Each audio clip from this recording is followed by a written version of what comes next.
Good evening, everybody. Welcome to the Combat Zone. He's Joseph, I'm Nick, and we have a really wide-ranging show tonight, all kinds of fun stuff to talk about. If you want to join us in the conversation, you can call us at 844-415-2115. That's 844-415-2115. So you can give us a shout, give us hell if you want, tell us we're right, tell us we're wrong, tell us why. We're looking for your participation. Now, we're working on Facebook Live. That's why Joseph hasn't said anything yet. There's a little. I'm here, though. He's absolutely here. So he's busy trying to sort out there's a little glitch right here, just as we're about ready to go to air.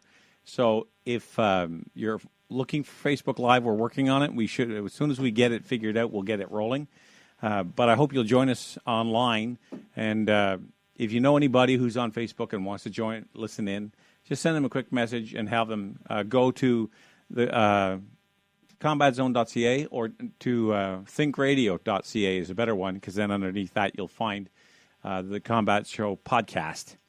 Right, but you can, if you go to the combatzone.ca, it'll direct you to our live page. Either one will work. Okay, well, there's a whole bunch of things. First of all, let me just bring you up to speed a little bit. We had a wedding this weekend, and my daughter got married. So now, let's see, of the 5, that's 2 of them. There's 3 left. And I was kind of musing. I was in kind of a bit of a playful mood during the practice, the night before the wedding. It was they get married on a Saturday down in Combermere, Ontario. And the whole thing, the weekend went great. Everything worked out well. We had a great priest. We had a great mass. Everything just flowed beautifully, and the credit to that goes to my wife and all her minions, not necessarily including me, because I was away working for most of the week. But I will tell you that Friday and Saturday morning, it was estrogen through the roof. There were flowers. There were, dresses. There was people running around trying to get everything organized. And I was standing in the sea of women, and I'm going, oh, my God, I'm thankful I'm a guy. But when during the practice on Friday night, you're supposed to, everybody rehearse who's going to go when, because we like to think it's the only time you're going to go through this, so you want to get it right. Anyway, so while I'm walking my daughter down the aisle, I had my car keys in my pocket, and I thought, wouldn't it be funny? And you got to know how my mind works. Wouldn't it be funny if I were to hand her soon-to-be husband, Jamie, the keys as I walked up, with the attitude of, you bought her, you got her, she's yours, bye-bye. Now, I'm only kidding. It was just a funny little thought I had run through my head. I would never do that. I didn't do that, but it was a lot of fun just kind of floating around the back of my head. And it was really, the bride was stunning. Alyssa is a very naturally beautiful woman anyway, and put her in a wedding gown, and it was just jaw-dropping. She was just gorgeous. Everybody had a great time, but I'll tell you, when we went to the reception down in Combermere at the hall, they got married actually in Barry's Bay, Ontario, and then the reception was down at the community center down in Combermere, Ontario, which is about a 15-minute drive, maybe, depending on how fast you go. Down south of the town of Barry's Bay. And they partied like there was no tomorrow. They had a blast. They did, you're familiar with that song by Boney M called Rasputin? Rah, rah, Rasputin, lover of the Russian queen. And there's one part in it where the beat is right and the music's right to do the Cossack dance where you fold your arms over your chest and you just you bounce up and down, and every time you come up, you kick one of your legs out. And my 3 sons were doing that, and they must have done that for 2.5 minutes. All 3 of them were totally exhausted when it was over, but they had a ball. So I want to congratulate my daughter and her new husband. They're off down in Quebec somewhere on their honeymoon, and I wish them all the best in the future. It was certainly a celebration that none of us will forget anytime soon. But that leaves me, though, with 3 other daughters yet to go. And I wondered to myself, and I'm saying this with tongue in cheek, what if I put together a 3-for-1 package? Excuse me. I told that to my wife, and she didn't see the humor in it at all. You know, I thought, geez, if I could just find a way to package this whole thing together and get all three married at once, it'd cost me a lot less money.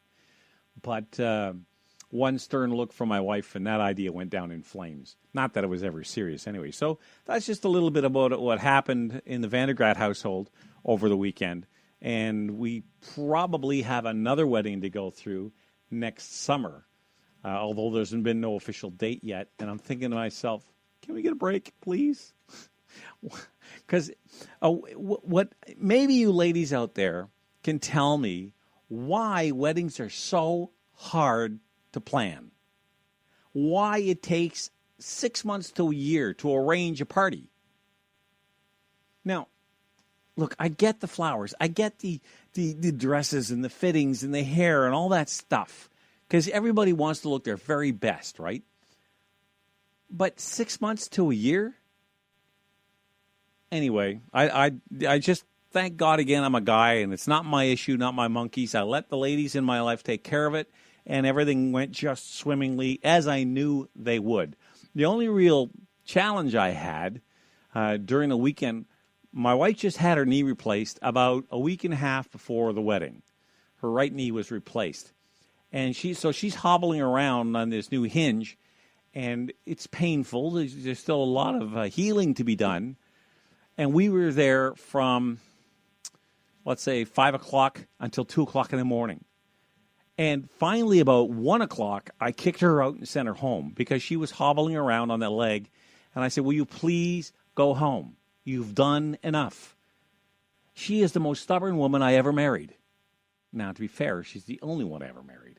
But she just, when she sees something that has to be done, she's the kind of woman that will just dig her teeth in and get it done. So, anyway, that's a little bit about what we did this weekend. I hope your weekend, it was a beautiful week. The only time I was really gritting my teeth was when I went to pick up the flowers. A friend of the couple ordered 250 white roses from the florist in my little hometown in a place called, or where I'm living now, a place called Killaloe, Ontario, which is 20 minutes from Barry's Bay. And they have a great florist shop in Killaloe. And we picked up the roses there. And it was the only time all weekend we got any rain. And I'm standing by the hatch of my car with this big tray with about 60 roses in it, waiting for my son to set his box in, and it is pouring cats and dogs. I mean, it's coming down like Noah's flood.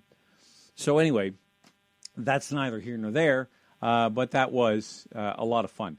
It was, we thoroughly enjoyed ourselves. We thoroughly enjoyed ourselves that weekend. And there's that pregnant pause because Nick's looking at me expectantly, and I don't know. Are you monitoring the Facebook page? Let's see. I think you may have to refresh it, but I think we got the problem solved. Well, it was there a second ago. Where the heck did the Facebook page go? Okay, I'll log into it. No problem. So that means I'll let Joseph take over the commentary, and I'll do this. I probably logged in over here. So is that what happened? I have to log out over here. Okay, you log out over there. I'll log out over here, and then I'll log in there. This is inside shop talk, and we shouldn't do it, but we're going to. No, I don't want that. Okay. Joseph, take over. I'll get this done. All right. Well, yeah, Nick, what can I say? We have to talk a little bit about Ontario politics. The latest polls, Polaris puts the NDP at somewhere in the order of 43% now popular support, which is well into majority territory. The PC party, the Progressive Conservative Party, I think is down to, 34%, perhaps a little bit lower. I don't have the exact numbers in front of me, but the seat projections that the Polaris poll is looking at is well into majority territory for the NDP. So I think that we have to talk a little bit about that and a little bit about what some of the things that you can expect from a potential NDP government. And, of course, one of the big promises, we all know about free pharmacare. We all know about free dental care. One of the promises that has emerged in the last few days is a promise to take a look at a mandatory 3-week vacation after 1 year employment. Right now, you're entitled to 2 weeks paid vacation after 1 year employment, but we're now talking about 3 weeks, and I guess the big question is, who's going to pay for all of that? That's a very good question. And you know something? This is getting to the point of being ridiculous because in my estimation, now I know a lot of people would disagree with me, but I think that we already have enough holidays and vacation time during the year. I was grumbling about that the other day because every time you turn around, you get on a roll and you get into a rhythm with what you do for a living. And this was especially true when I was a truck driver. It just wasn't something that you could you get rolling. And the worst time of year was around July 1st, 4th. If that straddled a weekend, you were done for like 6 days. Because, let's say the first is on the Friday. Well, that means everybody shuts down on Thursday. So Thursday, there's no point trying to get anything done. Fridays are right off. The weekend's no good. Then the 4th comes along on the following Monday. There's no point getting in. So it's the 2nd before you can actually get going again. And truck drivers only make money when they're actually, what's the word I'm looking for? When they're actually moving, when they've got cargo in the back. Driving. That's imagine that. There's a good word. Yeah, there's a good word to use. So anyway, the whole point is that it was frustrating from the point of view when you have bills to pay and you're sitting still and you're sitting in a truck stop in Pennsylvania someplace and you want to get going because that's what you're out there for, is to make money. It isn't to drive the truck and it isn't to deliver the goods. That's what you do in order to get reimbursed. That's the trade-off you make. And it's even now in a lot of jobs. Now, this might not be true so much in the case of an office worker, but if you have a job, especially if you're an independent contractor or a small business person or something like that, these vacations get in the way. So now you're going to add an extra 2 weeks to employees who really haven't even, after a year, have only just begun to be valuable to you. Right. Well, actually, it's 1 more week, right? Because we're going from 2 weeks to 3 weeks. All right, but still, that's what's that? 5 business days. It's 5 business days, and of that course they have to pay for. It's paid vacation, right? Yeah. So if you figure, okay, so 2%. So that's an extra 2% cost to the cost of the to employers, because it's around it's 50 weeks. It's 50 weeks of work, 52 weeks in the year. So yeah, so it works out to 2% added cost to employers. Now, I've seen mixed reviews about this promise. Some people are saying it's good. Some people are saying it's bad.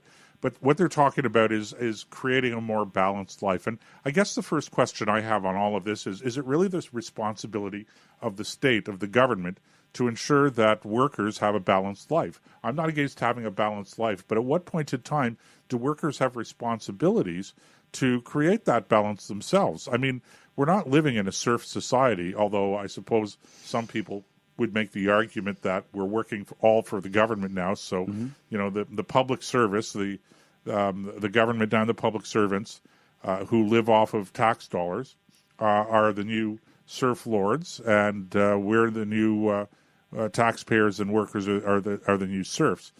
I've heard that argument. I think it's compelling. It's fun for sure. But really, okay, it's not really a serfdom. It's not a slave state, and so people, come on, guys, people can look after making sure that they have balance in their lives, and certainly, you make sacrifices. Look, my wife and I, we raised 4 children in a garden home with 4 small bedrooms, and we turned the basement into some bedrooms, and there were 4 teenagers here during several years. We had 1 car. We had 1 income. We made sacrifices, and we had a very balanced life. It was not an opulent life for sure. We had to live within our means, and that's just the reality. So I always told my children when they were growing up, Nick, the most important thing that you can learn, the most important, most valuable lesson, is to live within reality, to live life and to accept life the way it actually is. Because if you want to improve things and you want to change things, you have to start from reality. So you have to deal with the real world the way it really is. And the way the real world really is that, you make sacrifices and you decide what your priorities are and you create that balance in your life. So I guess that's, I'm rambling on a little bit, but my point is it's not the state's responsibility. Well, this is where we get into the mindset that without the state, there is, we're helpless. And I'm probably being a little bit painting with a little bit too broad a brush with that. But the point is, more and more you see that attitude. Like only the government can solve issues. Only the government can handle things that we used to take for granted that were personal responsibilities. Look at Andrea Horwath's proposal for dental care, pharmacare. The Liberals stole that idea from the NDP about basic guaranteed income. Well, that's another issue, the basic income guarantee. Yeah. What incentive does that give somebody to actually go out and earn his own way? Well, that's a fair question. And look, nobody wants to see people, living in abject poverty. Although I have to say this, that in reality, the poor people, and I use the term poor here as an indication of low income. I'm not talking about street people. Right. There are lots of reasons why people end up on the street. Right. Most of which is not because of low income. Well, it's drug addiction and all kinds of different things. And mental illness, emotional problems, etc. Right. That's the main contributor to people finding themselves living on the street. The point I'm making here is that the poorest of the poor people in this country live at a level of, I hate to say opulence, but they live at a level that is way above the standard of living of most people in the world, to be honest. There's a saying that's been floating around that if you live in a Western country, you're you're part of the 1%. Oh, absolutely. Yeah, I mean, we live in the room we're sitting in. It's air conditioned in the summer. It's heated in the winter. We've got cars in the driveway that we don't have to think about. Turn the key and they go. And when they don't go, we get upset. All these things, the kings of old would just kill for the kind of luxuries we live in. Fresh fruits and vegetables all year long. Nobody ever thinks about that. Well, that's a great point. And I'm glad you raised it, because whenever I hear about income inequality, it bothers me so much because, quite frankly, if you want to look at just dollars and cents, then you can make a case that there's such a thing as income inequality. But if you look at standard of living, in the history of humanity, things have not been so equal. Bill Gates, who has a gazillion times more money than I do, has a roof over his head. Yep. He has indoor plumbing. Yep. He has a car. He has climate control in his house. He's got climate control in his car. Yep. He's got clothes. Maybe he has a swimming pool and I don't, but big deal. Right. The point is that 200 years ago, if you were rich, if you were affluent, you enjoyed many, many, many things that we consider basics in terms of standard of living today and quality of life today, that the average Joe, pardon my pun, didn't enjoy. Yeah. So 100 years ago, you might have been able to didn't have access to. You might have had primitive indoor plumbing 100 years ago. If you had that, it was called a bucket in the corner. Okay. Other people had a trough in the street. Right. You had a carriage and drivers. Other people had to walk. When telephones came out, if you were rich, you could afford to have a telephone. If you weren't rich, you didn't have a telephone.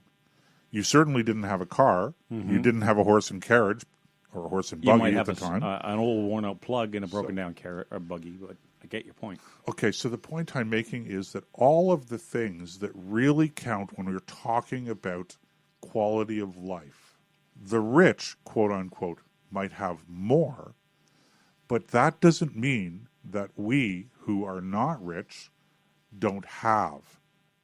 I mean, how many toilets do you need? I'd like when to you get right down to it. How many cars do you need? Yeah. I've always said that it doesn't matter what you need; it's what you can afford to pay for. Okay, but you see the point I'm making? The point I'm making here is that Bill Gates may have a lot more money than I do, and if I'm just looking at money, okay, if money's my standard of equality, then there's no question Bill Gates and Joseph Ben-Ami are just not. Not only are we not in the same playing field, we're not in the same league. You're not playing. We're not playing the same sport. Right. Okay. It's just we're just there's no comparison between Bill Gates and Joseph Ben-Ami or Nick Vandergraat. Okay. Yeah, that's true. No comparison whatsoever. But if you're looking at actual possessions and actual standard of living, the truth is that Bill Gates' standard of living is not so much higher. It's higher, but it's not so much higher than me. Yeah. So never in human history has there been more equality between the highest, most rich and the poorest, most poor in our society, which, by the way, I know this is going to incite some of our listeners out there, is a capitalist free market society or a relative free market society. Yes, and you're right, because one of the things is I spend way too much time doing this on Facebook. I'll get involved in a thread, and it ends up being one of the threads I'm on right now is like 239 posts long, and it's a lot of the people who I'm talking to are of the opinion that capitalism is evil. They're very progressive and socialist in their mindset, and they don't from my perspective, they just don't understand how good they have it, and they're trying to tear down the house in order to build a chicken coop. And it just doesn't make any sense to me. So that's why these conversations go on so long. Well, these guys that were, for a time, the Occupy movement, Occupy Wall Street. Yes. Are they still around? I don't know, but, they were occupying these parks and those parks and that. And, I was taking a look at some of these tent cities, okay? And I'm looking and going, okay, yeah, these guys are not living in cardboard boxes. They're living in $500,000, $600,000 two-man, one-man tents. And, boy, if it happens to get chilly at night, you've got the down-filled polar sleeping bag. Yeah, when you start adding up the money they spent. And nobody's making campfires to have to cook. And not only that, they're not making campfires. Okay, they've got their Coleman stoves. Okay, or barbecues, and they're cooking utensils and everything. And let's not forget that what they're cooking on their Coleman stove came from the supermarket down the street. It's not like they had to go out and trap an animal and kill it and skin it and clean it and not like they know how to do that in the first place. It's very much like somebody with their mouthful of a McDonald's Big Mac shaking his fist, raging at the machine that provided it, right? Right. Like, and don't forget, okay, if you're with your Coleman stove, right?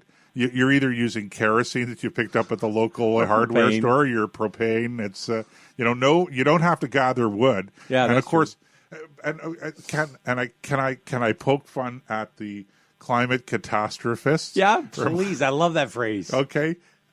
Just reminding people about the asking people, what was the carbon footprint of all of those propane stoves in Central Park in New York? Now, you can't criticize them, Joseph. They have all the best intentions. Don't you dare criticize them because they mean well.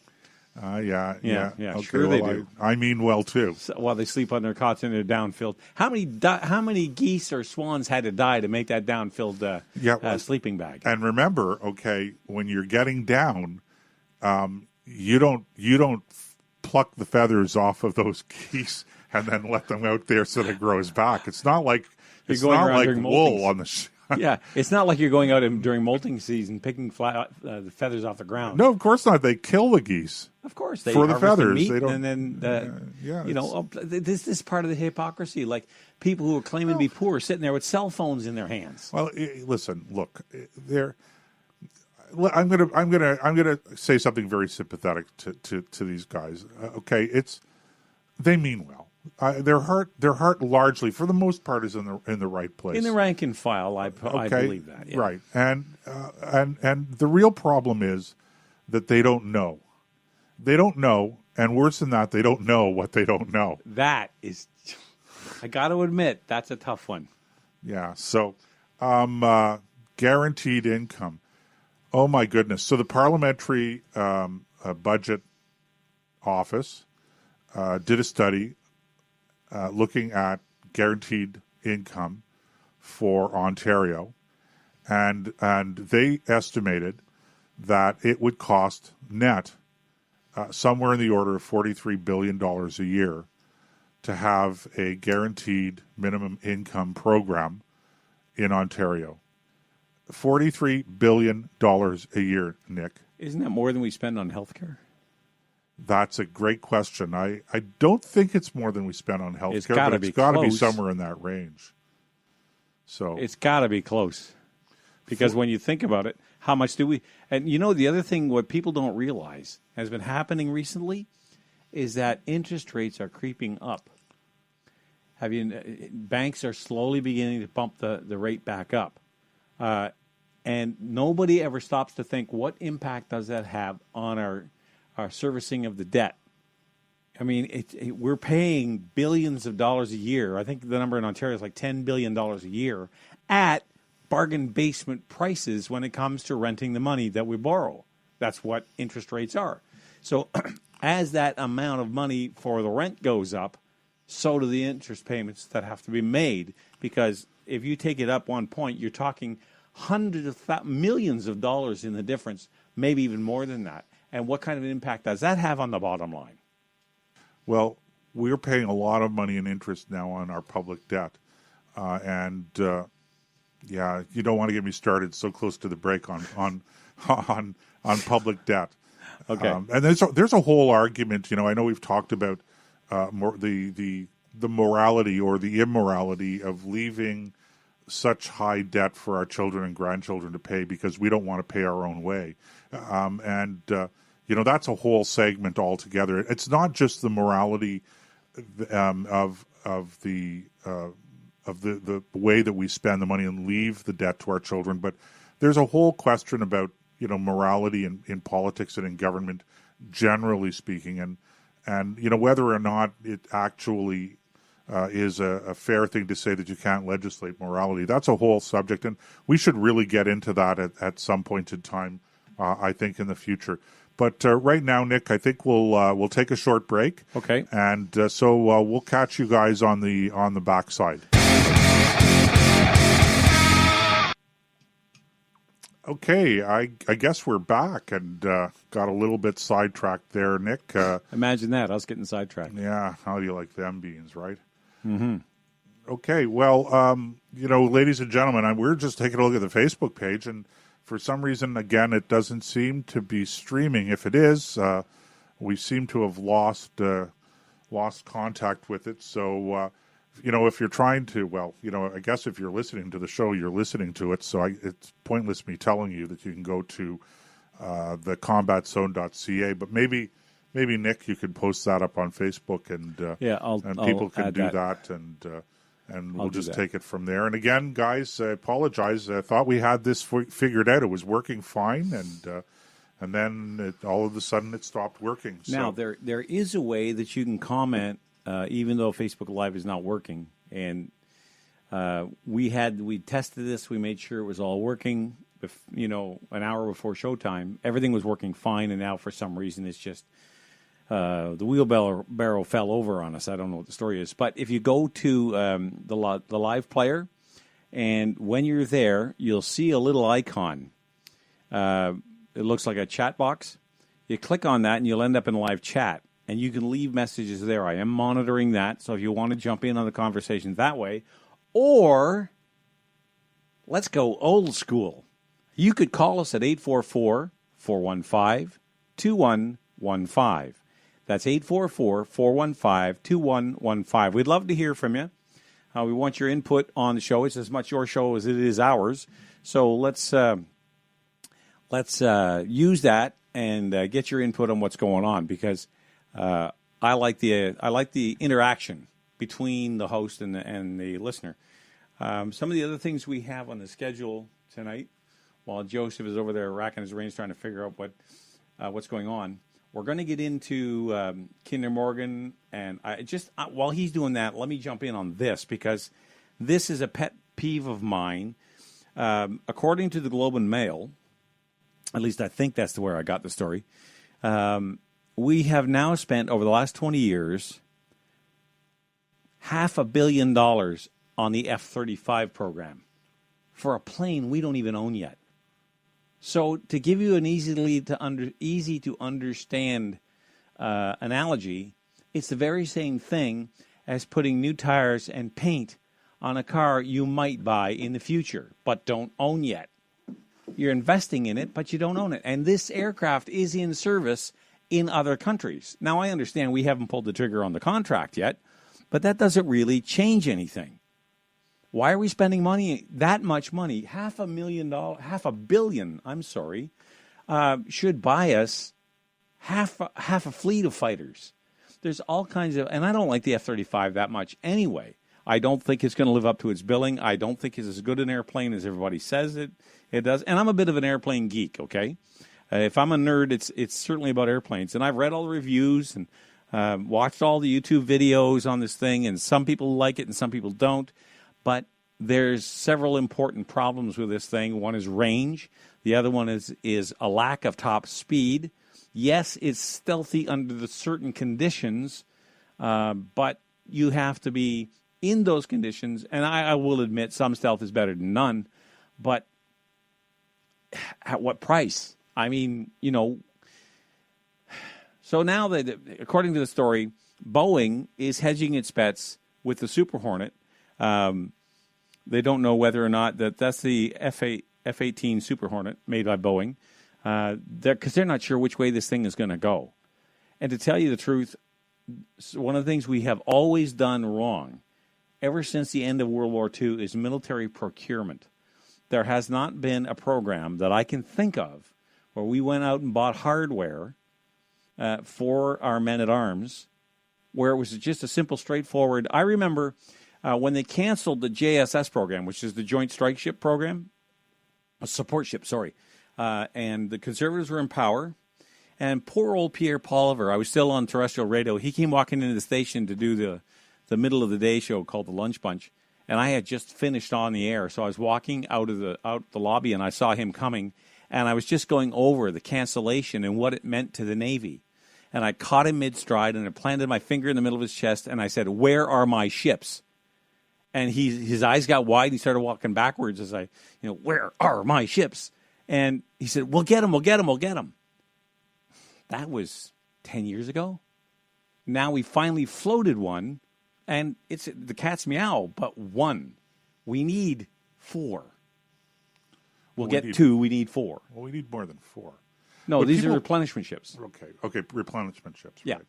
We need a lot more ships than 4. Well, sure. Well, the part of the thing that the people don't realize, is that Canada is a maritime country. It's easy to forget that. We have the longest coastline in the world. Absolutely. And the hardest part about that is the fact that because most of the population doesn't live near the ocean. They live in Ontario, they live in Alberta, they live in Quebec, which has a little bit of coastline, but for the most part, they're all centered in cities that don't have a real tie to salt water. Right. So it's hard to make the case in those markets where decisions are made. Well, I think the biggest problem, Nick, is that people believe that the Navy is all about fighting wars in the military, and there's this notion out there that Canada is not fighting any wars, and if it's involved in any combat, it's certainly not involved in combat that needs the Navy. Now, first of all, that's wrong. Yes. Most of the combat missions that the Canadian forces have been involved in the last quarter century or so have been naval operations. That's right. There's ongoing naval operations that the Canadian destroyers and frigates are involved in regularly around the world in various deployments. But the thing I guess I would say is that people have to understand the value of the Navy for things other than just strictly speaking military. In other words, drug interdiction. That's a classic. Okay. So law enforcement. fisheries, search and rescue, environmental protection, of all things. People don't realize all of the things that a strong, well-equipped, well-organized, efficient naval force can participate in, and the service that they provide to the country, above and beyond sort of the quasi-traditional idea of fighting a naval war somewhere. Well, let me remind people that, and I don't remember the year, it's going back a ways now, but our last tanker, that would have been Protector. One of her last missions was Swiss Air Flight 111 that went down off Nova Scotia, and with the loss of everybody on board. That ship sat there and provided a platform for divers to go down and recover bodies, to recover bits and pieces of wreckage. And I know guys who were on that vessel, and some of them were divers, some of them were ship's company, and the toll that took on them to do that job. But it was their job. That's what they did, and they did it really well. The Canadian Navy, man per man, is as good as anybody else in the world. The problem is we always seem to end up giving them yesterday's wheelbarrow. Like we buy it brand new at a cost of 3 or 4 times what every other country would spend on a similar wheelbarrow, and then we let them push that thing around for 25 or 30 years before we even think about replacing them. The last tribal destroyer, the Athabascan, wasn't retired till it was 42 years old, and they didn't retire it because it was old. They retired it because it had stress cracks and it couldn't go to sea anymore. So that's just a pet peeve of mine. It's a good pet peeve. Yeah, well, somebody's got to speak up for the Navy because there's nobody else doing it I know of. Although, in fairness, we didn't start this part of the conversation talking about the Navy. We were talking about the F-35. Well, that's another area. I mean, first of all, 65 airplanes. I don't care if they are God's gift to fighter aircraft. 65 airplanes in a country the size of Canada? Okay, so let's break the numbers down. You've got about 24 airplanes in a squadron. That puts 24 in Bagotville. That puts 24 in Gold Lake. That's 48. You have to have another 10 or 12 for training. Where are we at now? Let's say now you're at 58. You only have 65. 10% of the air fleet's going to be down at any one time for maintenance, and you're going to lose some over the years to accidents and structural failures, so on. We saw that that's true of every airplane that's ever flown. And we only have 65. What happens if we have to meet our NATO commitments over in Latvia? Now, when you say 65, we have 65 of what aircraft? That's the F-35. That's how many they want to buy. Okay, so let's just be clear. We have 0 of those. I'm saying that for the amount of money we've spent, we don't have any, but that's the target that they want to shoot for. So they're buying a way too expensive airplane and not enough of them. Right. Well, they're still talking about buying it, but the fact is that we haven't gotten delivery of any of them. And this is what I find the most puzzling, that we're involved in the development of it, which is what the investment has been for. And the Americans are using it. The Israelis, I think, the Israelis are using it. Yeah. So, I mean, the plane is in service. It's deployed in combat missions around the world with various air forces. I don't know how many, but at least 2. I don't get it. I don't understand why it is that we haven't even received one of these aircraft yet. It's a very good question, and I think it just boils down to a blend of poor procurement management, poor leadership from the top, because let's face it, this always ends up on the Prime Minister's desk. It goes through defense, but it ends up, and he's the one that decides, what we're going to do and when we're going to do it, which leads us into the Kinder Morgan situation. It's a nice segue. Yeah, so because we should talk about Kinder Morgan. Because absolutely. That's a big issue. And, for just as in terms of background, this week, Bill Morrow, the finance minister, just a couple of days ago, announced that the federal government has decided to purchase for $4.5 billion the Trans Mountain Pipeline project from Kinder Morgan. And we're all scratching our heads trying to figure out what exactly is the reason for it. Why are we purchasing this project? Now, the only reason that I could come up with is that Kinder Morgan has just reached the end of their patience with the Canadian government, with the BC government, with the protesters, with the legal system and with the entire broken down process. The whole process. And they've just said, we're finished, we're done, we're out, we're shutting this project down, we're not doing it anymore. So enter the Canadian government to say, well, we think this project is too important, there's a national interest here, and therefore we're going to come in and we're going to rescue the project. At least we're going to keep it alive in theory.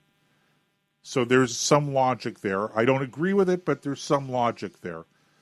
I guess where the whole thing in my mind falls down is here. The reason Kinder Morgan would be pulling out, if in fact they're pulling out, is because they don't see any way of getting this thing done. And the federal government stepping in and taking over the project doesn't remove any of the obstacles that are preventing Kinder Morgan from moving ahead with the project. Well, let's take a look at physical protests. There's already camps along the route of protesters. Okay, so Kinder Morgan decided the hassle of trying to remove them wasn't worth it. So the government has done nothing to exert its legal authority and remove people from private property and get them, or even Crown land, because it is the government, and get them out of the way so that this project could go through. There was no exercise of any legal authority at all. You certainly weren't going to expect BC to do it. So did Justin Trudeau say, you know what? Here's what we'll do for you. We'll get those protesters out of there. We'll make sure that you have the conditions necessary to finish this project. They could have done that any time up to over a year ago. They didn't do it. Now, the government has bought Kinder Morgan, and they're all sitting around going, that's great, but what's changed? The only thing that's changed is the taxpayer is now on the hook for at least $4.7 billion. Okay. And today, Bill Morrow was in Calgary, apparently, and he gave a speech, and he was emphasizing the fact that this is only a temporary ownership, that we're going to sell it, we're going to recover all of the money the taxpayers have put into it, and maybe even make a profit. And we're all scratching our heads at going, but how are you going to do that? Because you've already demonstrated an unwillingness or an ineffectiveness in creating the conditions that would have allowed the private sector to do this. So the very fact that we now own it, taxpayers, we are now the owners of the Trans Mountain Pipeline. As I say, that doesn't mean that it's going to happen. So what are you going to do differently that's going to make the project happen? And if you can do something differently that's going to make the project happen, why didn't you do it 6 months ago or a year ago? So I don't get it. I don't understand how you could possibly make the promise that this is only a temporary thing. On top of that, there is no record that I know of where you can look at a nationalized company and say they owned it for a while, turned around and sold it and made money on it. Take Hydro One here in Ontario. It was publicly owned. Now it's partly privately owned. And the NDP think they're just going to crank up the money-making machine, the money printer, and they're going to spend all this money to buy all these shares back, and it's not going to cost us any more. And they'll actually, not that the NDP care about how much it costs. That's a whole other problem. But, that they just invent this stuff as if it has any basis in reality. So there's no record at all. The one time we did it before was under Pierre Trudeau, and we all know about the Petrocan story, and what a colossal disaster that was. So why would anybody believe this government could do it any better than the previous ones who couldn't do it, even though they might have had the best intentions in the world? This whole thing just stinks and on top of that, let's assume that they do clear the protesters out. Now, let's assume that all the stars align and now you can begin construction. It's Kinder Morgan is going to be doing the contract work to build it. So not only did we remove the risk from them by buying the pipeline, we don't have any of the infrastructure to support this thing. We didn't get refineries. We didn't get the the terminals on the other end. We just bought this chunk of pipe that hasn't even been built yet, and that's what we've invested in. So Kinder Morgan is going to be the one. So now we've guaranteed. We spent $4.7 billion to buy that pipe. Now we're going to have to pay Kinder Morgan to build something they were going to build out of their own pocket in the first place. This thing just gets berserkier and crazier every moment. Somehow or other, we have to reestablish sub-control over how the economy is working and how the federal government and the provincial governments are doing their work. This is why it's frankly so discouraging in Ontario that it's beginning to look, with a week before the election, that the NDP, which is, for those who aren't from Canada who might be listening into this broadcast, the New Democratic Party, that's what NDP stands for, is our socialist or quasi-socialist political parties. Right. And so it's beginning to look like we're going to have a socialist majority government in Ontario. A week to go, and that's a long time in politics, but it's not a super long time in politics. So, but I guess we're still hoping that things are going to turn around. I don't know that they're going to turn around because of any great, brilliant tactical or strategic moves on the part of Doug Ford or his campaign team or the PC party, but hopefully voters in Ontario are going to wake up and they're going to realize that there's a real serious problem here. And that, for all of the good intentions and great feelings and kumbaya and touchy-feely, give us all a hug and make us feel better, politics of the NDP, in the final analysis, you still have to pay the bills. As I like to say, even the communists in the old Soviet Union, eventually, after X number of decades, they realized that they actually had to, pay the bills. That's right. And so I don't. It's very frustrating because there are so many voters out there who simply don't understand certain basics of economics. This notion that you can have free this and free that and free the other thing. Another thing we haven't even talked about that the NDP is promising is to get out of. Help students get out of their student loans. So instead of having student loans, we're going to have grants. And right now we have a mix of grants and loans. Again, all paid for by the taxpayer. Oh, and you know what really bothers me? I was thinking about this morning. I hate how political parties, and they all do it now, call these expenditures investments. They aren't investments. When you invest money, you're investing in a project that you're going to have a financial return on. You're going to recover, at least that's the plan, the money that you have investment. That's what an investment is. When you build a road, that's not an investment. It's an expenditure. It may be a necessary expenditure, but it's an expenditure nonetheless.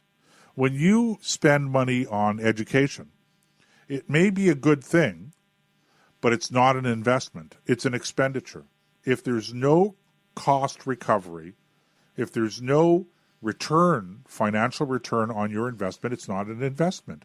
So stop talking about how we're going to invest in daycare and how we're going to invest in dental care and how we're going to invest in tuition, free tuition for students.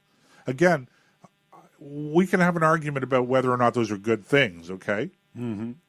But whether they're good things or bad things, they're not investments. They're expenditures. Well, it's the same logic behind the idea whenever the government cuts taxes or reduces, somehow let's take Doug Ford's idea of cutting 10 cents off the price of every gallon of gas or every liter of gas, 45 cents for every gallon. And they say, well, how much is that going to cost the government? It doesn't cost the government a dime. It's not the government's money. What you should be asking is how much will that put back in the taxpayer's pocket? Because they don't, this idea that the government owns what it comes from, at least in my view, is it comes from the idea that the government owns everything and somehow, through their goodness, allow us to have a few things that can be taken away at a whim.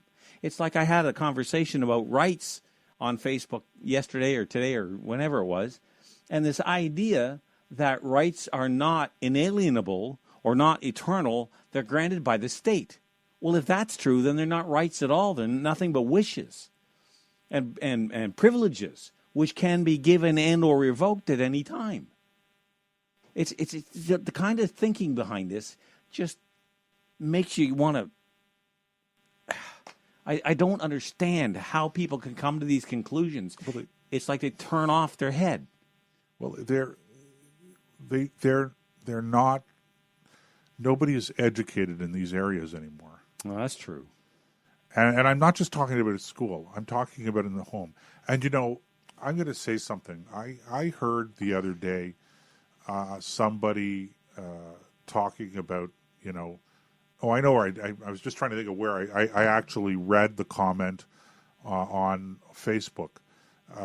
Somebody, basically saying that, you millennials are going to be ruining it for us. And it had to do with free tuition. You millennials are going to ruin it for us baby boomers. Yeah. I lost the term there, baby boomer, in my head for a moment. And I thought to myself, speaking as a baby boomer, a late baby boomer. That's right. Okay. We were sort of at the tail end of the baby boom. Yep. Okay. No. The reality is that the baby boomers have screwed it up for the millennials. Yeah, absolutely. Because the baby boomers, if the greatest generation was the generation that fought and won World War II, the greatest generation, and this is one of the most astonishing things that I can think of, is how the greatest generation spawned the most selfish generation. Well, I think part of that, I agree with your assessment, but I think part of the reason for that is this, and it's certainly true in conservative circles. If we win a battle, we think we've won the war. And that on a greater scale, when we beat Nazism and Shintoism and fascism in World War II, we thought that we'd slayed them forever and that those dragons would never come back to haunt us again. So we collectively let our guard down. And although that's not true across the board, for far too many people that was the case. Their mentality was, well, I don't have to worry about that anymore. So when these things, one thing that the progressives and the left never do is quit. They're far more effective at organizing. They never admit defeat, even when they're defeated. They go away. They rejig what they did. They learn from their mistakes. They put their ideas in a better package, and then with a prettier bow on it, and they come back and try again. Only this time, there was no resistance to it on a national scale because too many people thought it wasn't possible because we just killed that monster. So they let their guard down, and they let people begin to teach stuff in universities and high schools and grade schools that they were fighting against 10, 15, 20 years ago. Nick, we're coming up to the top of the hour, so I think we're going to have to go and take a bit of a break. So everybody just stay calm, cool, and collected. We'll be back soon.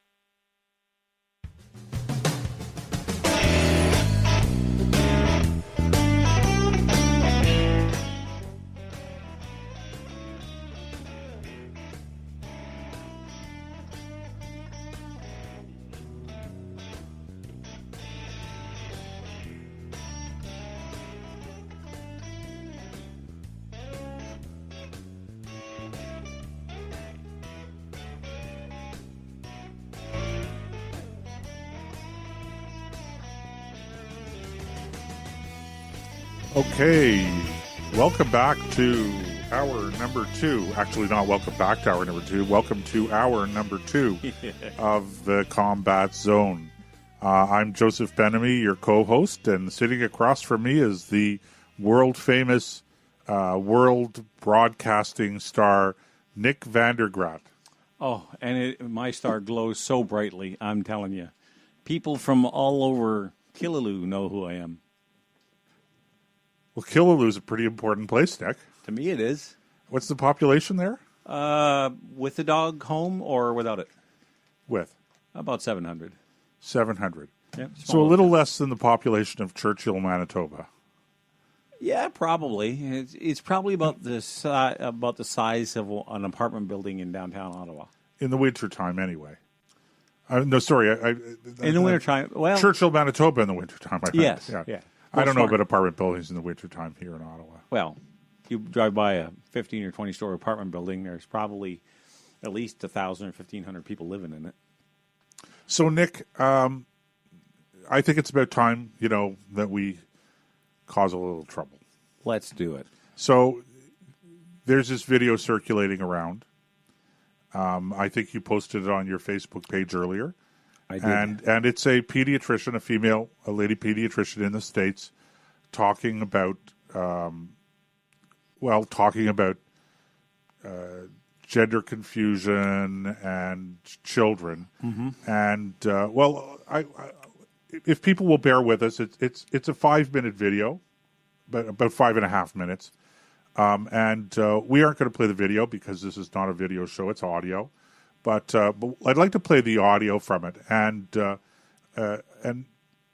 bear with us, guys. It's controversial, so I'm just letting people know that in advance. Some people are going to agree with it; some people are going to disagree with it. Right. But I think it's an important video. Well, given the social climate, yes, it gives food for thought. So I'm going to play it, and then we'll get into talking about its merits, etc. And before I put it on, the number to call is 844-415-2115, toll free. That's 844-415-2115. So we're interested in your perspective of this. And that number's toll free, by the way. It is. It's toll free. Yes, sir. Right across North America. So here we go.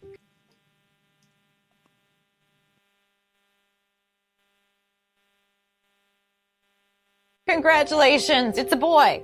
Or congratulations, it's a girl. As a pediatrician for nearly 20 years, that's how many of my patient relationships began. Our bodies declare our sex. Biological sex is not assigned. Sex is determined at conception by our DNA, stamped into every cell of our bodies. Human sexuality is binary. Either you have a normal Y chromosome and develop into a male, or you don't, and you will develop into a female. There are at least 6,500 genetic differences between men and women. Hormones and surgery cannot and do not change this. Look, an identity is not biological. It is psychological. Identity has to do with thinking and feeling. Thoughts and feelings are not biologically hardwired. Our thinking and feeling may be factually right or factually wrong. For example, if I walk into my doctor's office today and say, "Hi, I'm Margaret Thatcher," my physician will say I am delusional and give me an antipsychotic. However, if instead I walked in and said, "I am a man," he would say, "Congratulations, you're transgender." If I were to say, "Doctor, I am suicidal. I'm an amputee trapped in a normal body. Please surgically remove my leg," I'll be diagnosed with body identity integrity disorder. But if I walk up to that same doctor and say, "I'm a man, sign me up for a double mastectomy," my physician will. See, according to most mainstream medical organizations, if you want to cut off a healthy arm or a healthy leg, you're mentally ill. But if you want to cut off healthy breasts or a penis, you're transgender. Let's be clear, no one is born transgender. If gender identity were hardwired in the brain before birth, identical twins would have the same gender identity 100% of the time. They don't. I had one little boy, a patient we'll call Andy. Between the ages of 3 and 5, he increasingly played with girls and stereotypical girl toys and started saying he was a girl. I referred the parents and Andy to a therapist.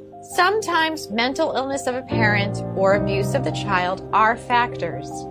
But more commonly, the child has misperceived family dynamics and internalized a false belief.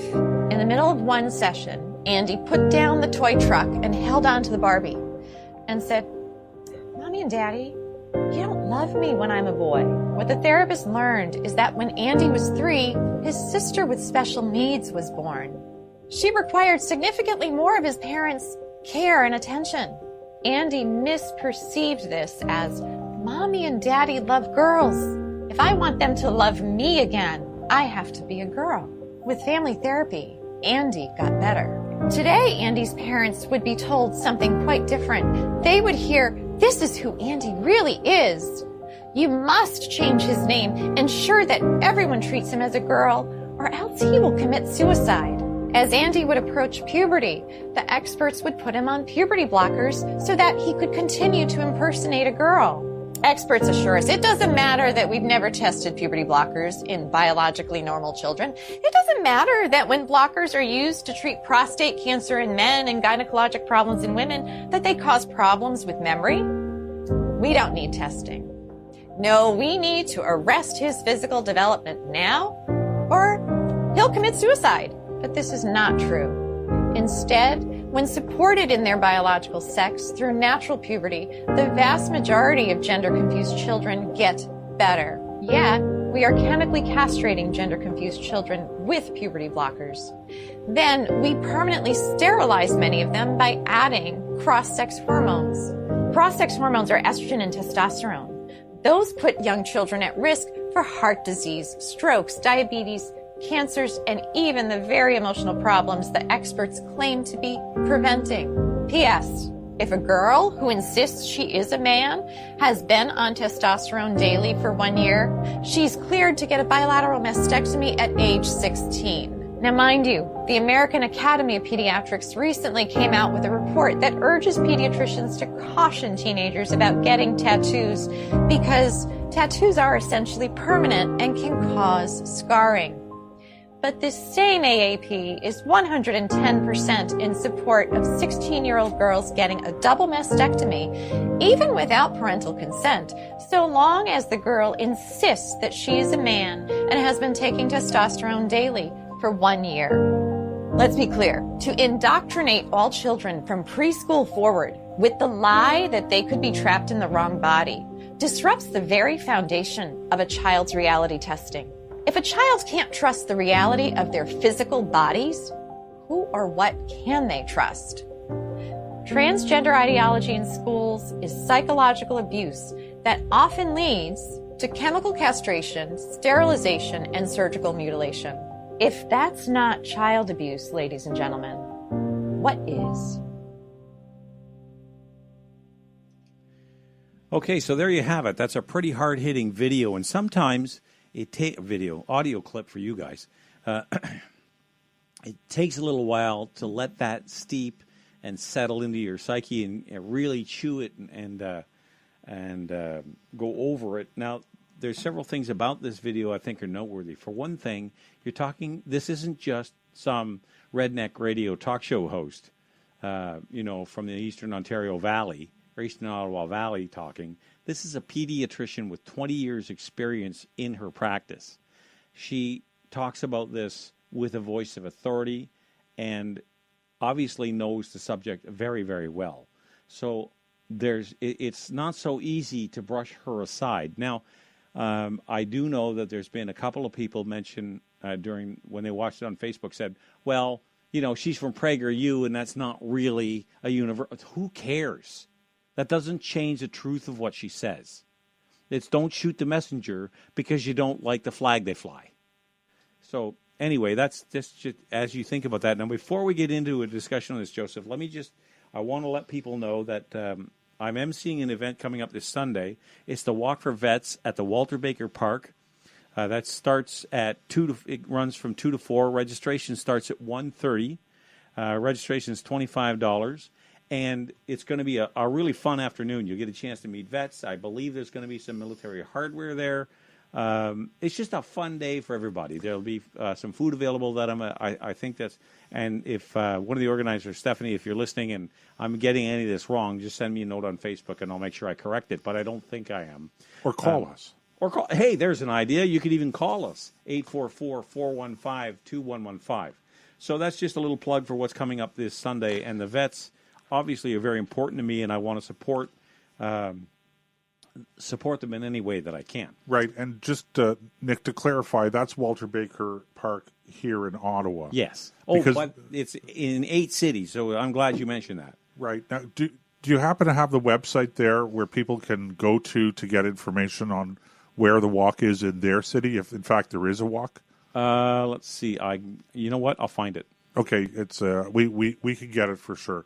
Yep. So bear with us, guys. We'll get that website for you in a few minutes. We'll look it up, and we'll just take it from there.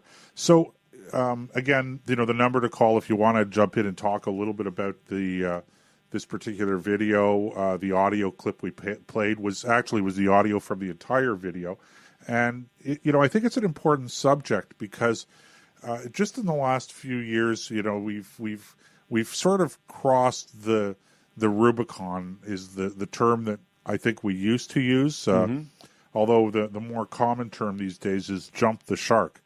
We've really jumped the shark when it comes to this whole area of gender identity and gender rights, etc. And we've gone from what is, I think, a reasonable position where we're saying that, consenting adults, what they do in the privacy of their own homes and their own bedrooms is really their business. Yep. And the state doesn't have any business interfering, and we shouldn't be prosecuting people for their sexual behavior or anything like that. And I know that not everybody out there agrees 100% with that, but I think that that's not an unreasonable position to take. But what we've done is we've really gone now way overboard. Yeah. Where we're not just, it's not just live and let live, but now what we're doing is we're taking the most innocent signs of, I don't even want to call it gender confusion, because, I'm not sure how a 3-year-old or a 4-year-old or a 5-year-old is gender confused. Medically speaking, disorder speaking, okay. Little boys sometimes play with dolls, and little girls sometimes like to climb trees and play football, tackle football. Yeah, absolutely. We used to call them tomboys. We used to call them tomboys. This is a normal thing, and the vast majority of those children did not grow up to be maladjusted, gender confused, depressed, suicidal, or anything like that. It was just growing up.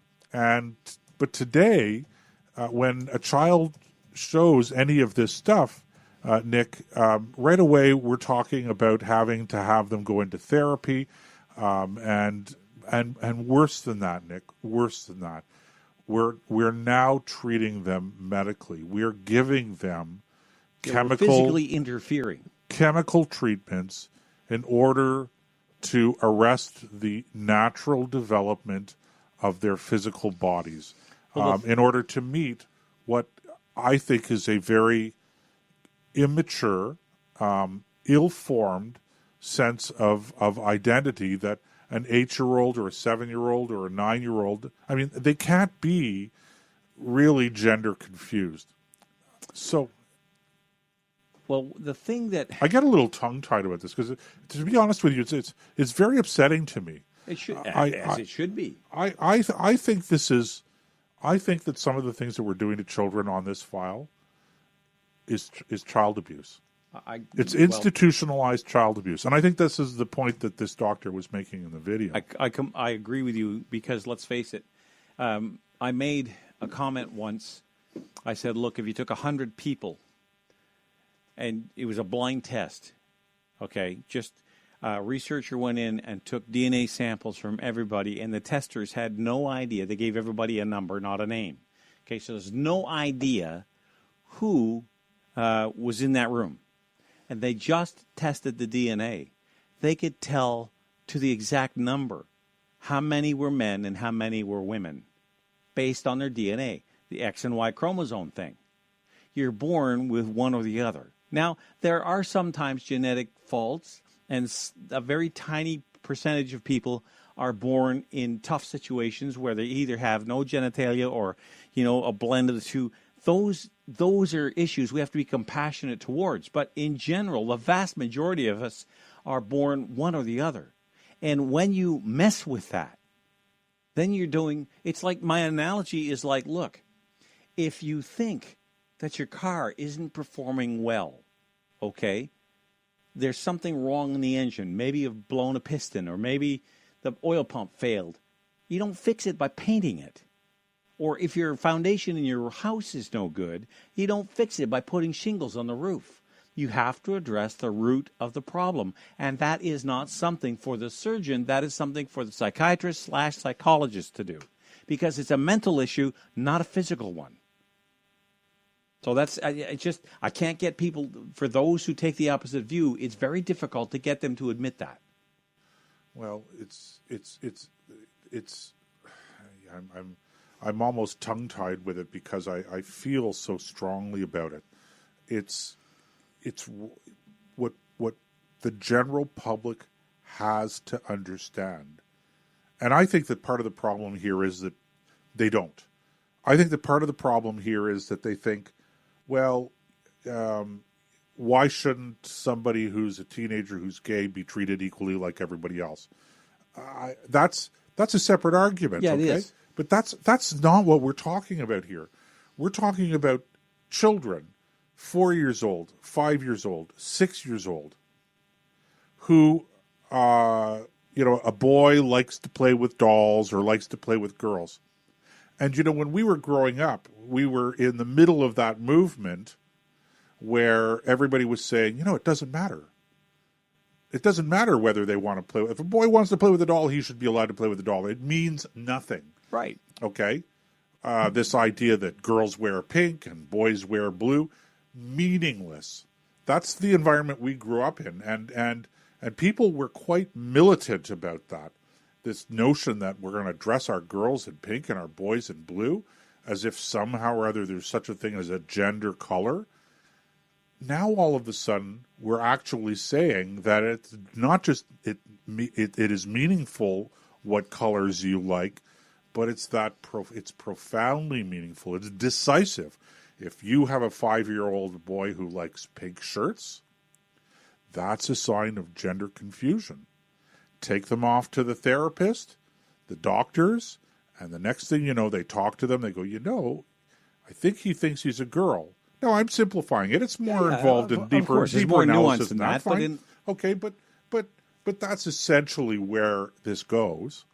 And now understand, this is 4 years old, 5 years old, 6 years old, long before these children have any sense of sexuality because they have not entered into puberty yet. Right.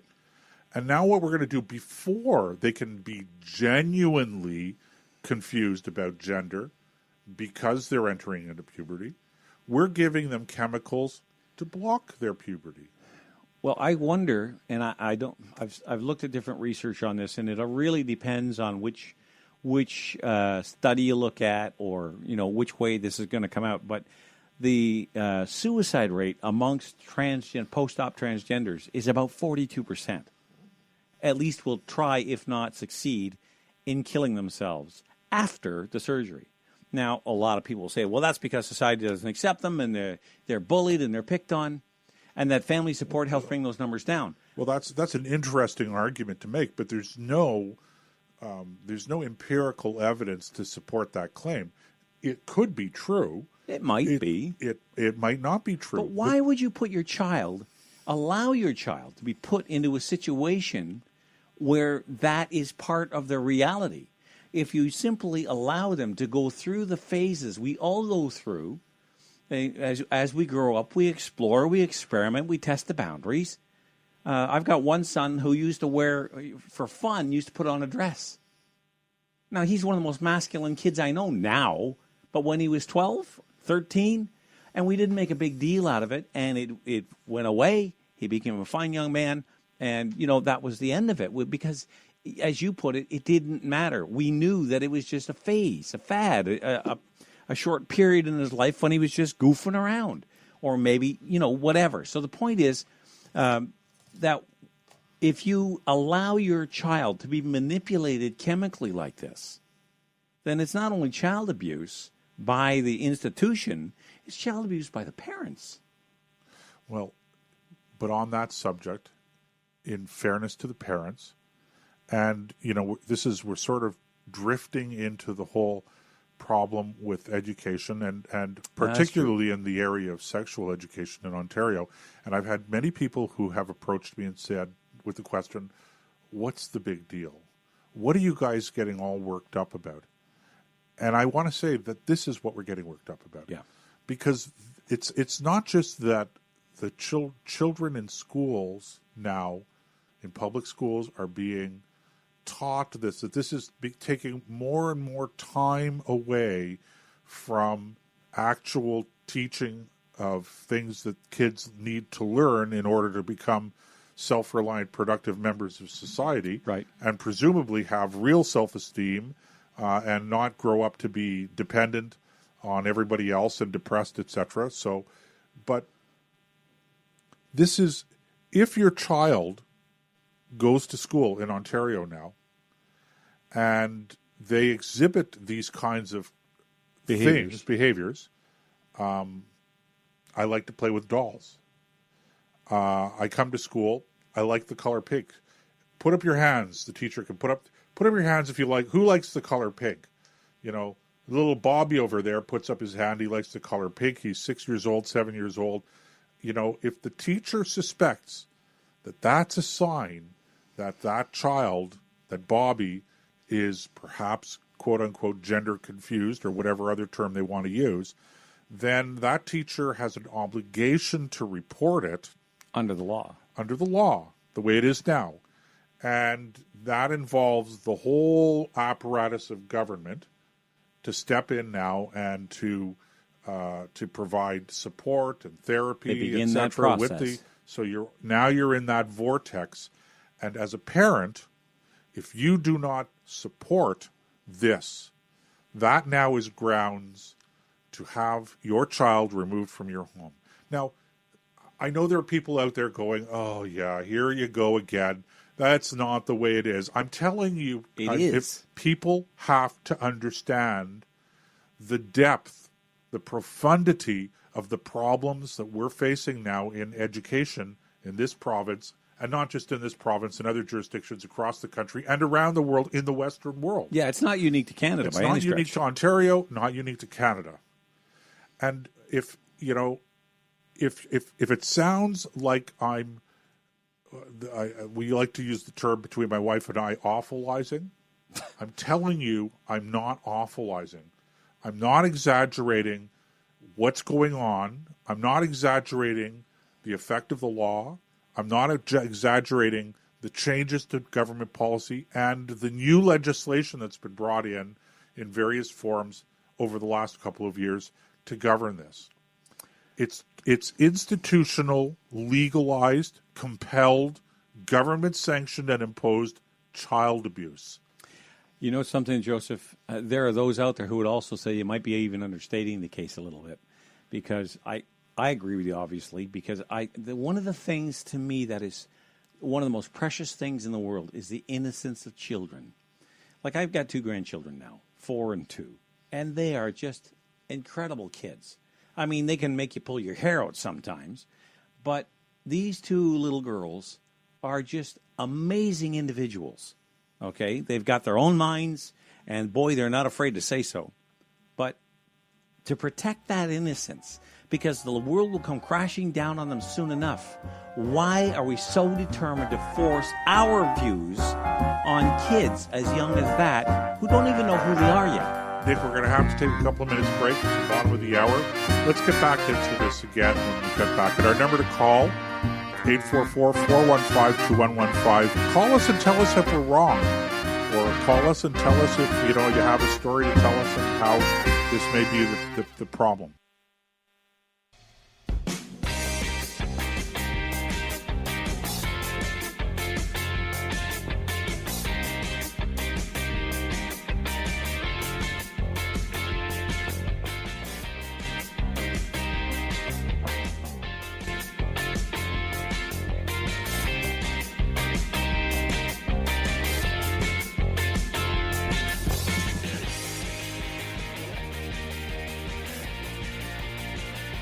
Okay, welcome back to the Combat Zone. I'm Joseph Ben-Ami, your co-host. Sitting across from me, this is a repeat of the beginning of the getting into the last section when I said, sitting across from me is the world famous Nick Vandergrat, right? Well, it's if that's the truth, it's a mighty small world. I'm not very original, Nick. Well, you got to work on some of these little expressions and sayings you have, Joseph. I make an art of it. I've noticed. Like, we were over at a local store, Joseph and I, before the show, and I walked up to the cashier, and he said, "How are you this evening, sir?" And I said, "Well, I kind of feel like a one-legged unicycle rider trying to go uphill." And he literally burst out laughing. And he said, "That's one I haven't heard before." And I said, "I know, I use it because I get so sick and tired of, I'm fine, I'm fine, I'm fine, I'm fine. It's boring. I like to shake it up a little bit."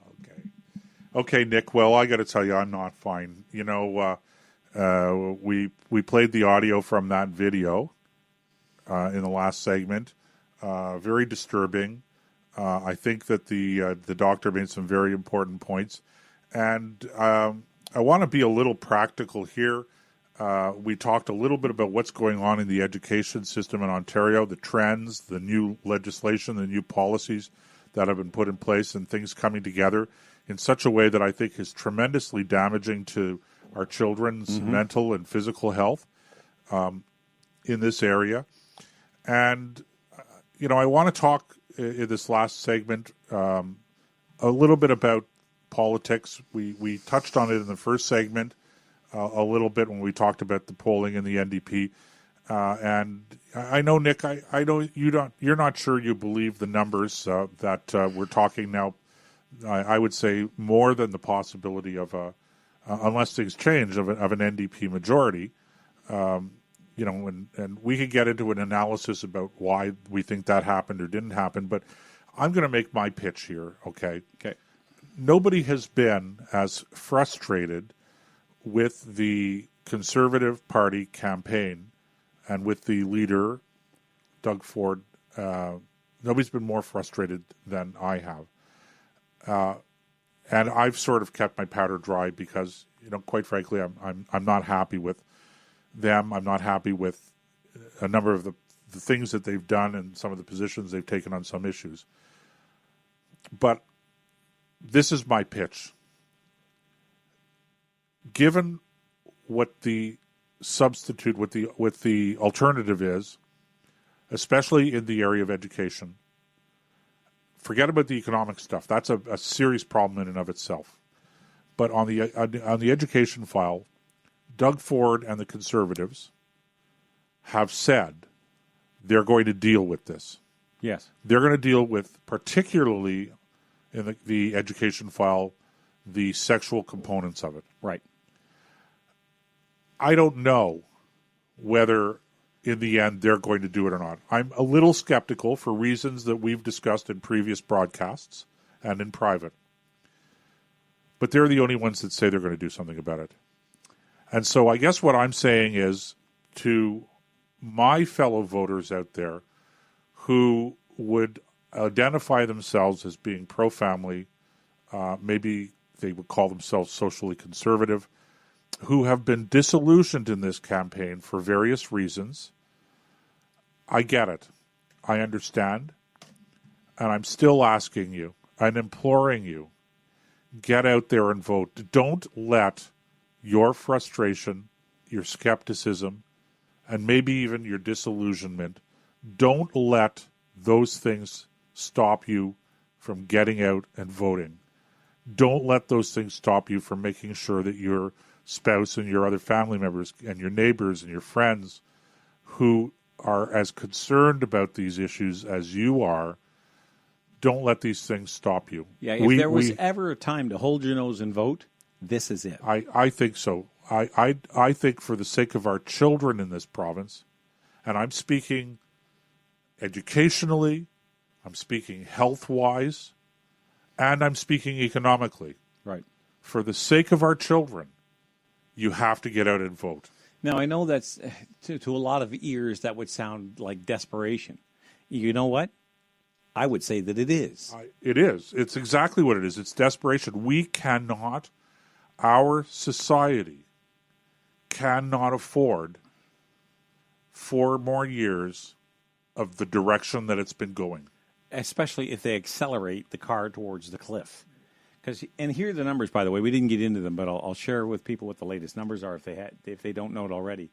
At the moment, according to a poll out of Maclean's, the NDP have 43% vote. That gives them a comfortable majority.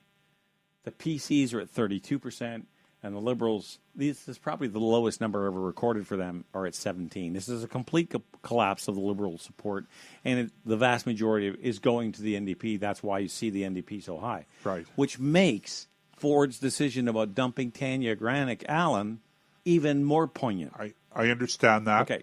Having said that. I totally understand that, Nick. I've said a lot about it.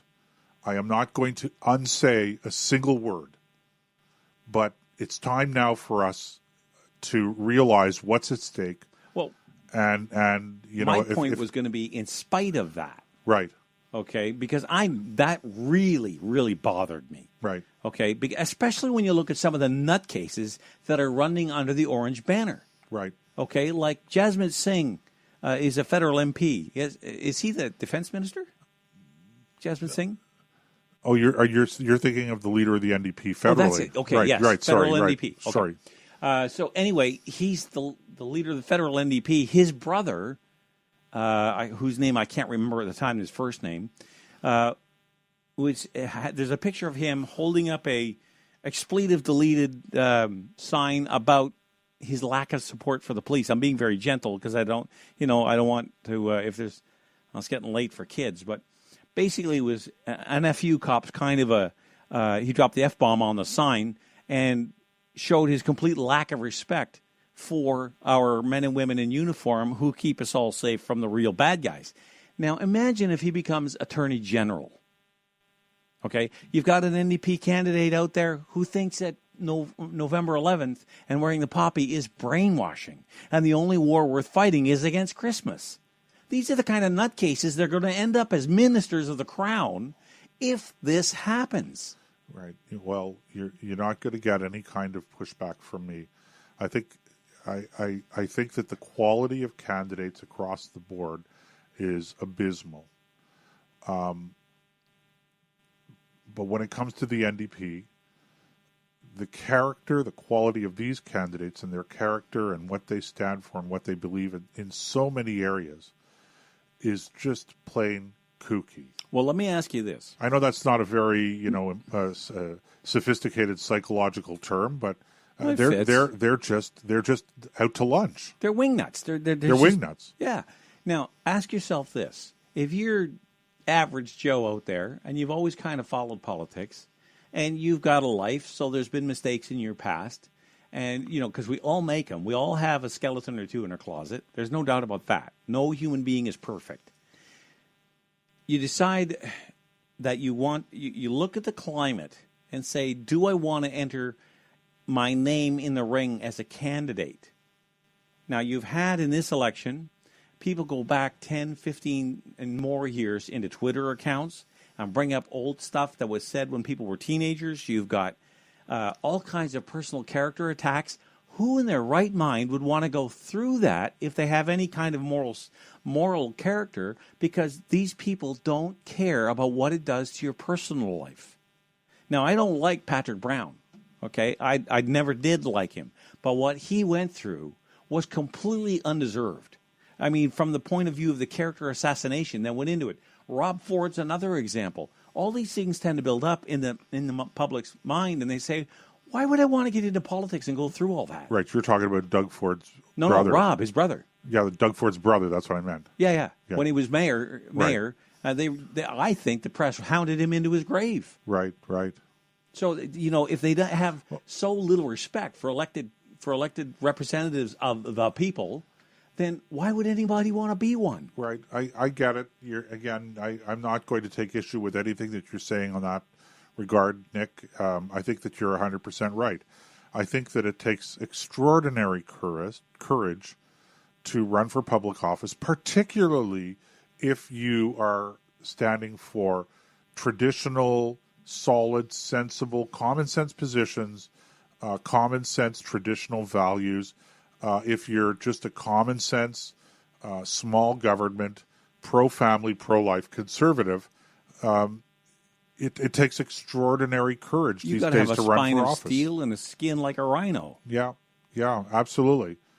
But that's the situation that we're faced with, and people have to step up to the plate, and when they do step up to the plate, like Tanya did, and others, we have to support them. Unfortunately, what happened with Tanya happened, and that's something that we can't undo, and the damage from it is something that we can't undo either. And when the dust settles after the election is over and we see how things have turned out, then I'm going to do a little bit more armchair quarterbacking. Maybe it's not fair, but as I said last week about not wanting to be accused of throwing stones, I shrug my shoulders and I go, I got to call them as I see them, right? Yep. That's just the way it is. And I think there were serious problems in the way that the Conservatives ran the campaign and that the way they treated, some of the people who, really busted a gut to support them and to make sure that Doug got elected as the leader of the party, and Tanya's one of them. But it's time for us now, with a week left. It's time for us in the social conservative community to recognize the problems that we're going to have if Doug doesn't get elected premier of Ontario, no. And we have to move beyond it. So again, I can't say it strongly enough. If you care about the future of your families and your children in this province, it's not just the economy. People say, it's the economy, stupid. It's the economy. It's a lot more than that now. It's the economy, stupid, because that's what counts for your children, because that's the legacy we're leaving for our children. So, it's the economy, but it's not the economy because it's dollars and cents. It's the economy because that's what our families need, is a strong economy. And we need jobs so that parents can look after their children. And we want to leave our children with a strong, economically strong province, okay? But it's about our children. And when it comes to our children right now, Nick, it's not just the economy either. It's this other stuff. Here's a hint about the kind of trouble we're in should the NDP, or an indicator, let's call it the canary in the coal mine, when asked about buying back the shares of Hydro One, never mind the money issue, she said she was going to get experts to help her. One of the groups she mentioned was Heinz. How does Heinz, a ketchup maker out of Pittsburgh, Pennsylvania, know anything about restructuring stock options in a hydro deal? This is the kind of expert, and she listed a few others too, but I mean, she has no idea where to go to get the kind of help she's going to need if she wants to pull this off. Well, you know where she's going to go. She's going to go to her friends on the left. Yeah, of course. She's going to go to her socialist economists, and that's where she's going to get her ideas from, and that's the direction we're going to go. So, free dental care. Okay, no, not free dental care. Someone's going to have to pay for it. There's no such thing as free. Paid vacation, paid 3-week vacation if you've worked for 1 year in a place. I mean, it sounds good, and I know that there are people out there who are going, fist pumping and body bumping and all that stuff, and they're going, yeah, go Andrea, go Andrea. By the way, Andrea Horwath, I like her. I think she's a decent person, and I like her, but her ideas are all wrong. Yeah, and they're not realistic. And I said earlier in the show, Nick, that the most important thing that we could teach our children is to deal with the world the way it really is, not the way you dream it is. Okay, yes, you can build things, but if you're not building them on a proper foundation, okay, that is realistic, that if you're building them on these sand piles, these sand dunes that are just nice kumbaya dreams, waiting for the wouldn't it be nice if we could afford to have balanced lives? Let's give workers in Ontario a balanced lives, okay? And we're going to do that by giving them an extra week of paid vacation. Well, okay. I don't buy for a second that that's going to help them balance their lives one more week of paid vacation because, newsflash, Andrea, and all of you socialists out there, a balanced life is something that is a day-to-day thing. So giving me an extra week off paid vacation a year isn't going to add balance to my life because the balance is something that's an ongoing thing, okay? Yeah, it is. But okay, so, you're getting me wound up here, Nick. You should have got me wound up in the first segment. I would have, but I was too focused on all of those technical things, and I'm finished with that, guys. It's we're gonna. I don't know what we're gonna do about it, but we'll have to do something. Yeah. We'll worry about that later. But right now, I think it's a good time to talk about what we're going to do next week. Absolutely, yeah. Let's get off of the admonitions and all of that stuff. Okay, so look, next week we've got 2 shows planned. We have our regular Wednesday night show next Wednesday. Right. I guess if it's a Wednesday night show, it's going to be next Wednesday from 9 until 11.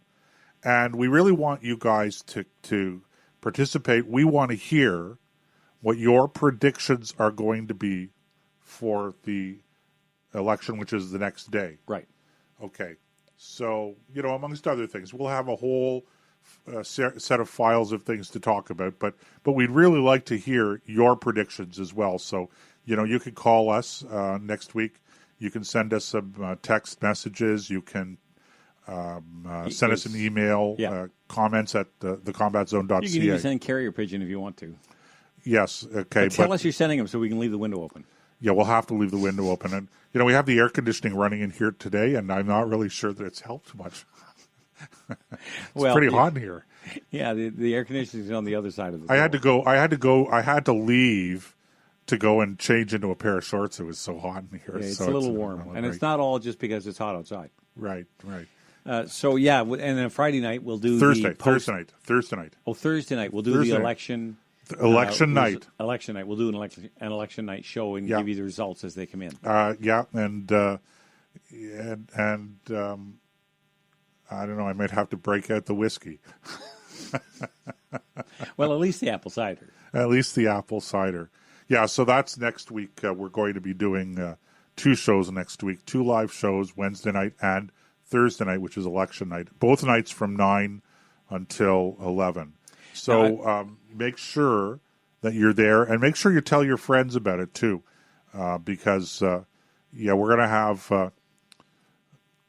I was going to say we're going to have fun, but I don't know how much fun it's going to be. Well, we're going to do our best. The one thing we'll try to make it entertaining.